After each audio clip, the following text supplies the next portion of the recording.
Joining us today is expert market forecaster Ken Fisher, who reveals his successful investment strategies in his book, The Only Three Questions That Count. Hi Ken, thanks for being here. Thanks for having me.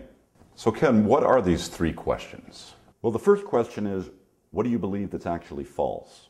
And it turns out that quite a lot of what we believe about all things about capital markets are actually just mythologies that have no real basis in them. And it's easy to test and show that. The second question is, what can you fathom other people find unfathomable? Which to most people is a pretty unfathomable question because they don't think they're supposed to.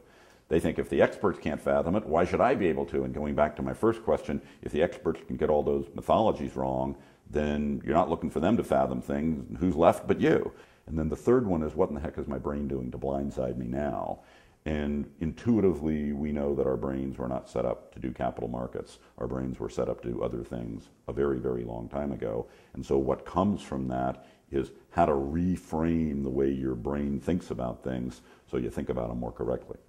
In your book, you say that challenging yourself is the key to successful investing. Can you explain?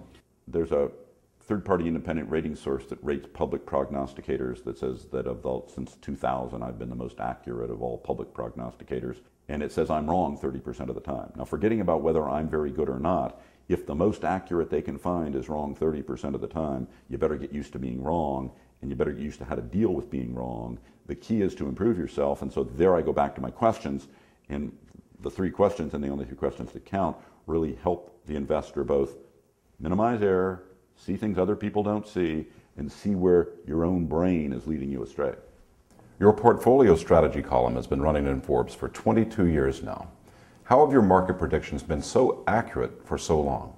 The most important part about picking single securities isn't picking the single security the way most people think it is. The most important part is picking from the right group of securities. People often confuse this because they pick a hot drug stock and the drug stock does very well for them, and they don't quite notice that other drug stocks are doing well at the same time. Stocks tend to do well when the category that they come from is doing well, and so the most important part of my success in Forbes over all these years is that I've been very good at analyzing what types of things would be doing well and badly at a point, when's the time just to be bearish, when's the time to be optimistic. How do you handle risk? In my book, I go through a long process of showing you how to see the things that might cause a bear market. And that deals with, is the stock market going up or down? And again, you need to know something other people don't know, big bad things coming that people don't see, and I teach you in the book how to recognize those things.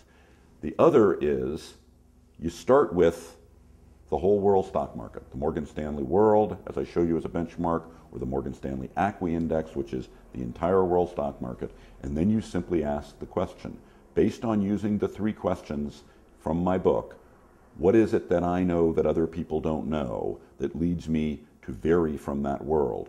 Should I be more overweight to foreign? Should I be more overweight to the US? Should I be more prone to be in drug stocks, or should I be more prone to be in tech stocks? And then don't be too extreme, because you know that if you're too extreme and you're wrong, it'll kill you. So you use the benchmark itself as a risk control mechanism, because it is what you define otherwise as keeping up with the Joneses. So Kim, why did you decide to write this book? At this stage, this book is kind of a legacy item for me. It is something more about establishing, as I describe in the book, a challenge to people. This is what I view as the right way to think about these issues, and I'm encouraging a next generation to try to think down those paths.